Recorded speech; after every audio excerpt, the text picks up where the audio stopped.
ಈ ವಾರದಲ್ಲಿ ಯಾರ್ಯಾರ ಮೇಲೆ ಚಲನವನ್ನೇ ಮಾಡ್ತಿದ್ದಾರೆ ಅನ್ನೋದು ಇಂಪಾರ್ಟೆಂಟ್ ಆಗುತ್ತೆ.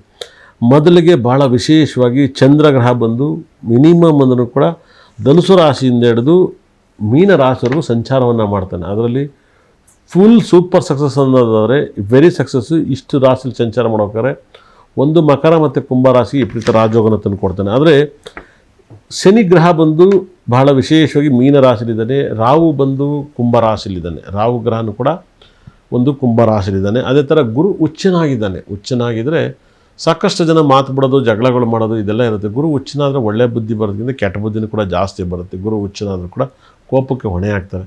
ಕೇತು ಗ್ರಹ ಬಂದು ಸಿಂಹ ರಾಶಿಲಿದ್ದಾನೆ. ಯಾವುದೇ ಕಾರಣಕ್ಕೂ ಯಾವುದೇ ಗ್ರಹನೂ ಬದಲಾವಣೆ ಆಗಿಲ್ಲ.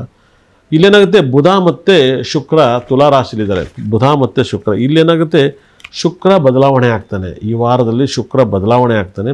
ಆದರೆ ಬುಧ ಅಲ್ಲೇ ಇರ್ತಾನೆ ತುಲಾ ರಾಶಿಯಲ್ಲಿ.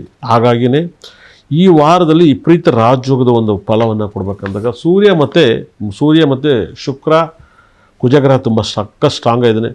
ಮಕ್ಕಳು ಹುಟ್ಟಕ್ಕೆ ಸೂಪರ್ ರಾಜಯೋಗ ಅಂದರೆ ತುಂಬ ಇಂಪ್ರೂವ್ಮೆಂಟ್ ಆಗಬೇಕಂದ್ರೆ ಮಕರ ಲಗ್ನದಲ್ಲಿ ಒಳ್ಳೆ ಕೆಲಸ ಮಾಡೋಕ್ಕೆ ಈ ವಾರ ಪೂರ್ತಿ ಮಕರ ಲಗ್ನದಲ್ಲಿ ಒಳ್ಳೆ ಕೆಲಸ ಮಾಡೋದು. ಮಕರ ಲಗ್ನ ತುಂಬ ಪಾಸಿಟಿವ್ ಲಗ್ನವನ್ನಾಗುತ್ತೆ. ತುಂಬ ಸಿಕ್ಕಾಪಟ್ಟೆ ಲಕ್ಕನ್ನು ತಂದು ಕೊಡುತ್ತೆ.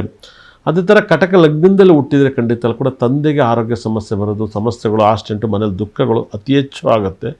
ಅದೇ ರೀತಿಯಲ್ಲಿ ನೀವು ತಿಳಿದಿರೋ ಪ್ರಕಾರ ತುಂಬ ಮಿರಾಕಲ್ ಸಕ್ಸಸ್ಸನ್ನು ನೀವು ನೋಡ್ಬೋದು. ಅದೇ ರೀತಿಯಲ್ಲಿ ತುಂಬ ಕೋಟ್ಯಾಧೀಶರಾಗಬೇಕು. ಅದೇ ಸಿಂಹ ಲಗ್ನದಲ್ಲಿ ವಾರದಲ್ಲಿ ಏನಾದ್ರು ಮಗು ಜನನವಾದರೆ ಡೈವರ್ಸಿಗೆ ಸಂಬಂಧಪಡುತ್ತೆ. ಪರ್ಸ್ನಲ್ ಪ್ರಾಬ್ಲಮ್ ಎಲ್ಲ ತುಂಬ ಡಿಸ್ಟರ್ಬ್ ಆಗುತ್ತೆ. ಆದರೆ ಮೆಡಿಕಲ್ ಶೀಟನ್ನೆಲ್ಲ ಸಿಗುತ್ತೆ ಅಂತ ಹೇಳುತ್ತೆ. ಭಾಳ ಮಿರಾಕಲ್ ಆಗುತ್ತೆ. ಅದೇ ರೀತಿಯಲ್ಲಿ ಒಂದು ಸಕ್ಸಸ್ಸನ್ನು ಕಾಣಬೇಕು ಅಂದರೆ ಸಿಂಹ ರಾಶಿಯಲ್ಲಿ ಏನಾದ್ರು, ಧನು ರಾಶಿಯಲ್ಲಿ ಏನಾದ್ರು ಮಕ್ಕಳು ಹುಟ್ಟರೆ ತಂದೆಯನ್ನು ಬೇಗ ಕಳ್ಕೊತಾರೆ. ತಂದೆಗೆ ಸಮಸ್ಯೆಗಳು ಬರ್ತವೆ, ತಾತನ ಸಮಸ್ಯೆ ಬರುತ್ತೆ. ಈ ವಾರದಲ್ಲಿ ಧನುರ್ ಲಗ್ನದಲ್ಲಿ ಮಗು ಜನನವಾಗಬಾರ್ದು. ಅದನ್ನು ಮುಂದೂಡಿ ಮಗುವಿನ ಜನನವಾದರೆ ತುಂಬ ಒಳ್ಳೆಯದಾಗುತ್ತೆ. ಯಾಕಂದರೆ ಸೂರ್ಯ ಬುಧ ಶುಕ್ರ ಗ್ರಹಗಳೆಲ್ಲ ವ್ಯಯಸ್ಥಾನದಲ್ಲಿದ್ದಾಗ ಮಕ್ಕಳು ಜನನವಾಗಬಾರ್ದು. ಧನುರ್ ಲಗ್ನ ಈ ವಾರದಲ್ಲಿ ಹುಟ್ಟಕ್ಕೆ ಒಳ್ಳೆಯ ಟೈಮಲ್ಲ. ನೀವು 100% ಮಕರ ಲಗ್ನ ತುಂಬ ಟಾಪ್ ಲಗ್ನ.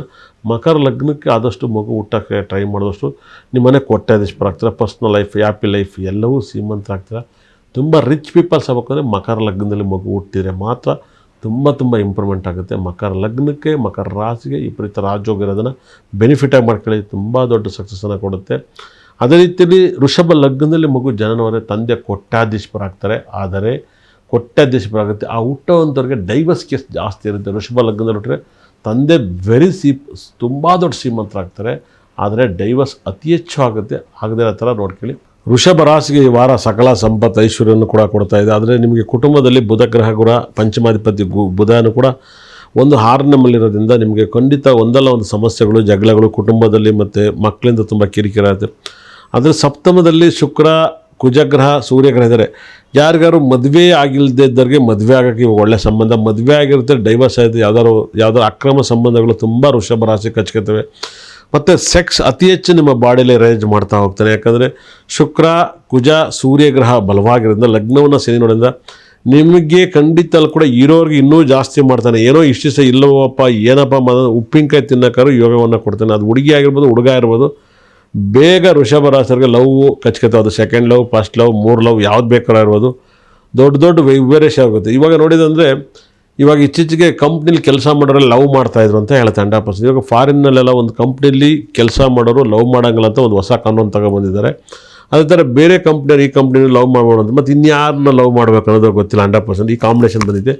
ಹಾಗಾಗಿ ವೃಷಭ ರಾಶಿಯಲ್ಲಿ ಕೆಲಸ ಮಾಡೋ ಜಾಗದಲ್ಲಿ ತುಂಬ ಲವ್ ಕಚ್ಕೊತವೆ. 100% ಸಿಕ್ಕಾಬಟ್ಟೆ ಅಕ್ರಮ ಸಂಬಂಧಗಳು ತುಂಬ ಜಾಸ್ತಿ ವೃಷಭ ರಾಶಿಗೆ ಈ ವಾರ ಪೂರ್ತಿ ಕೂಡ ಅವನ್ನೇ ಮಿಡ್ನೈಟ್ ಮಸಾಲೆ ದೋಸೆ ಓಡ್ತಾ ಇರ್ತವೆ. 100% ಅದು ಮಸಾಲೆ ದೋಸೆನೋ, ಪೈನ್ ದೋಸೆನೋ, ಇಲ್ಲ ಖಾಲಿ ದೋಸೆನೋ, ಇಲ್ಲ ಸೆಟ್ ದೋಸೆನೋ ಗೊತ್ತಿಲ್ಲ. 100% ತುಂಬ ಲವ್ ಸಕ್ಸಸ್ ಆಗಬೇಕಂದ್ರೆ ತೂತೊಡೆ ತಿನ್ನೋಕ್ಕೆ ಸ್ಟಾರ್ಟ್ ಮಾಡಿ. ಖಂಡಿತ ಕೂಡ ತೂತೊಡೆ, ಮಸವಡೆ, ಉದ್ದಿನೊಡೆಯನ್ನು ತಿನ್ನೋಕ್ಕೆ ಸ್ಟಾರ್ಟ್ ಮಾಡಿ. ತುಂಬ ಪಾಸಿಟಿವ್ ಆಗುತ್ತೆ. ಲವ್ ಸಕ್ಸಸ್ ಆಗಬೇಕಂದ್ರೆ ಉದ್ದಿನೊಡೆ ತಿನ್ನಬೇಕು. ಉದ್ದು ಅಂದರೆ ರಾಹು ಗ್ರಹ, ರಾಹುಗೆ ಲವ್ ಜಾಸ್ತಿ. ತಮಿಳ್ನಾಡಲ್ಲಿ ನೀವು ನೋಡಿರ್ಬೋದು ಅತಿ ಹೆಚ್ಚು ಉದ್ದಿನೊಡೆ ತಿಂತಾರೆ. ಹಾಗಾಗಿ ತಮಿಳ್ನಾಡು ಹೈಯೆಸ್ಟ್ ಲವ್ವಲ್ಲಿ ಬೀಳ್ತಾರೆ. ಲವ್ ಕಾದಲ್ ಅಂತ ಇರ್ತಾರೆ. ಉದ್ದಿನೊಡೆ ಮೊಸರನ್ನ ಅತಿ ಹೆಚ್ಚು ತಿನ್ನಿ, ತುಂಬ ಲವ್ ಸಕ್ಸಸ್ ಆಗುತ್ತೆ. ಮನೇಲೂ ಕೂಡ ಗಂಡ ಹೆಂಡ್ತಿರು ತುಂಬ ಚೆನ್ನಾಗಿರಬೇಕು. ಅವತ್ತು ನಿಮ್ಮಿಬ್ಬರಿಗೂ ಹನಿಮೂನ್ ಆಗಬೇಕು ಅಂದರೂ ಕೂಡ ಮೊಸರೊಡೆ ತಿನ್ನೋಕ್ಕೆ ಸ್ಟಾರ್ಟ್ ಮಾಡಿ. ತುಂಬ ಹ್ಯಾಪಿಯಾಗಿರ್ತಾರೆ. ಬರ್ರಿ ಒಂದು ನೈಟ್ ಮೊಸರೊಡೆ ತಿನ್ನಿರಿ. ಆರ್ಯವರ್ಧನ್ ಹೇಳಿದ್ದಾರೆ, ನಿಮ್ಮ ಮೊಸರು ನಮ್ಮ ಒಡೆ ಎಲ್ಲ ತುಂಬ ಚೆನ್ನಾಗಿರುತ್ತೆ, ಬರ್ರಿ ತಿನ್ನೋಣ ಅಂತೇಳಿ. ಖಂಡಿತಲೂ ಕೂಡ ತಿನ್ನಿ. ಖಂಡಿತ ಕೂಡ ನೀವು ಅದನ್ನು ಉದ್ದಿನೊಡೆನೂ ಅಂತಾರೆ, ತೂತೊಡೆ ಅಂತಾರೆ, 100% ಅನ್ನರ್ತಾರೆ.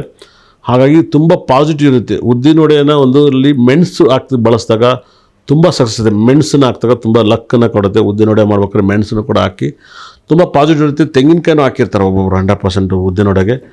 ವೃಷಭ ರಾಶಿಗೆ ಸಿಕ್ಕಾಪಟ್ಟೆ ಲಕ್ಕು, ಯೋಗ, ಅದೃಷ್ಟ ಎಲ್ಲವೂ ಕೂಡ ಜಾಸ್ತಿ ಇದೆ. ಬುಧ ಗ್ರಹನ ಆರಾಧನೆ ಮಾಡಿ, ತಿರುಪತಿ ದೇವ್ರನ್ನ ಪ್ರಾರ್ಥನೆ ಮಾಡಿ, ಖಂಡಿತ ಕೂಡ ಒಳ್ಳೆಯದಾಗುತ್ತೆ. ನಿಮ್ಮ ಮನಸ್ಸಲ್ಲಿ ಇರೋ ಜಾಗದಲ್ಲಿ ಪ್ರೇಯರ್ ಮಾಡಿ, ತಿರುಪತಿ ವೆಂಕಟೇಶ್ವರ ಸ್ವಾಮಿಗೆ ಈ ವಾರದಲ್ಲಿ ಹೋಗಿ ದರ್ಶನ ಚೋಷಿಸಿದರೆ ನಿಮ್ಗೆ ಇನ್ನೂ ಚೆನ್ನಾಗಿರ್ತದೆ. ದರ್ಶನವನ್ನು ಮಾಡಿ ತಿರುಪತಿ ಏನಾದ್ರು ದರ್ಶನ ಮಾಡಿದರೆ ಭಗವಂತ ನಿಮಗೆ ಈ ವಾರದಲ್ಲಿ ಬರುವಂಥ ದೋಷವನ್ನು ನಿವೃತ್ತಿ ಮಾಡ್ತಾರೆ. ನಿಮ್ಮ ಮನೆ ಹತ್ತಿರ ಇರುವಂಥ ವೆಂಕಟೇಶ್ವರ ಸ್ವಾಮಿ ದರ್ಶನವನ್ನು ಮಾಡಿ, ತುಂಬ ಪಾಸಿಟಿವ್ ಆಗುತ್ತೆ. ನಮ್ಮಲ್ಲಿ ಸಿಗುವಂಥ ವಾಸ್ತು ಕಿಟ್ಟನ್ನು ಯೂಸ್ ಮಾಡಿ, ನಿಮಗೆ ತುಂಬ ಪಾಸಿಟಿವ್ ಆಗುತ್ತೆ. ವಾಸ್ತು ಕಿಟ್ ಭಾಳ ವಿಶೇಷವಾಗಿ 12 ಕಲ್ಲು ಮೇಲೆ ಇನ್ನೊಂದು ಕಲ್ಲು 13 ಕಲ್ಲು ಕೂಡ ಕೊಡ್ತೀವಿ. ತುಂಬ ಲಕ್ ಬರುತ್ತೆ.